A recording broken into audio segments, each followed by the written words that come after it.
Sure. Okay, thank you very much. Great, thank you. Okay, so now we have Spraden Cashmere Heathcote, please.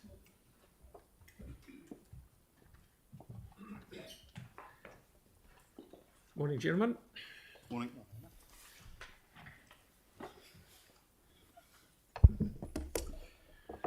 Tēnā koutou, thanks for having us back again. So it should be a fairly straightforward presentation from us today.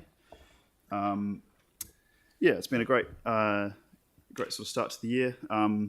So I'm going to talk about this board project called we've called it neighbourhood building, but the community is calling it Kia ora Addington. So this is a project that is in partnership with Neighbours Aotearoa and a range of different sort of community leaders and champions in and around Addington. And we've managed to get some pretty cool events organised. These photos are at Manuka Cottage, or the park next to Manuka Cottage. We had an event with over 60 people in attendance with lots of what we call sort of common denominator activities, so activities that people from all walks of life can kind of get involved in. Obviously a slip and slide's not for everyone, but there were things, arts and crafts activities, food, so just kind of generally making space welcoming for all, and an incredibly successful event. Very very sort of low cost community led event, which we're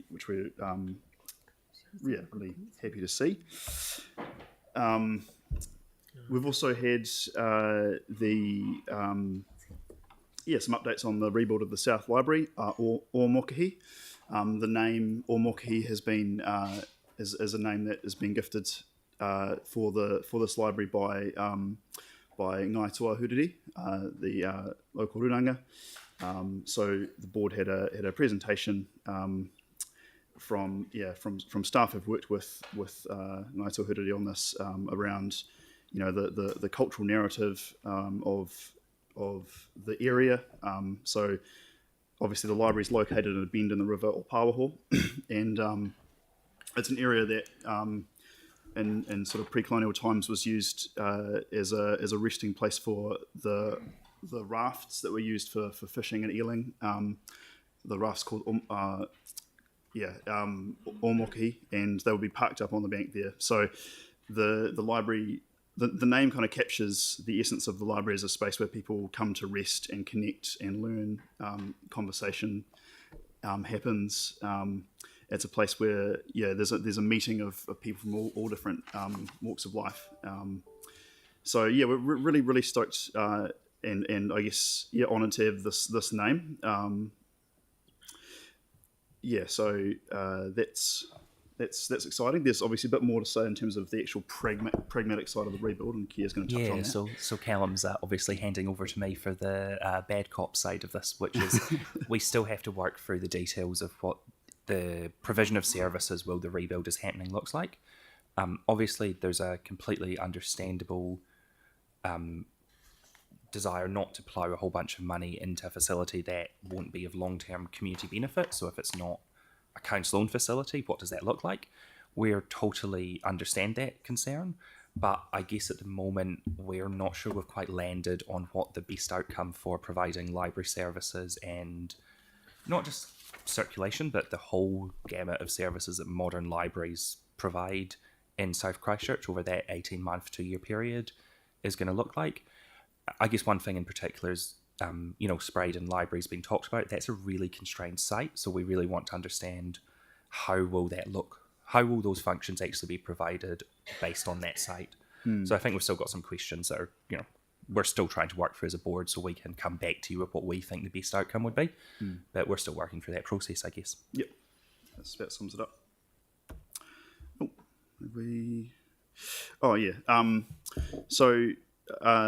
Also just wanted to, obviously it's a huge event that's happened in our area recently, is the fires on the hills.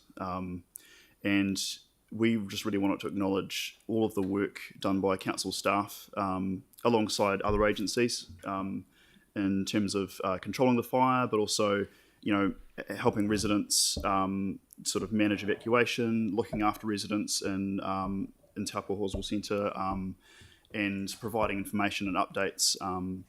We really appreciate the hard work that's been done by staff there, and the general feedback was, I mean, there's always lessons learned, I imagine, in these kinds of things, but the general feedback we've heard from residents is that it was a much more well managed event than the previous one. Just a thank you from us. Yeah, and just to particularly shout out, I think, to Paul Devlin, who some of you will have seen, absolute legend in terms of that work that he's been doing. But just had to echo the feedback from residents has been really positive in terms of the communication, which is a big turnaround from 2017. So I guess some of those changes in terms of fees and stuff have really flowed through. So that's really positive. Yep. Brilliant. Cool. Thank you very much. Good on you.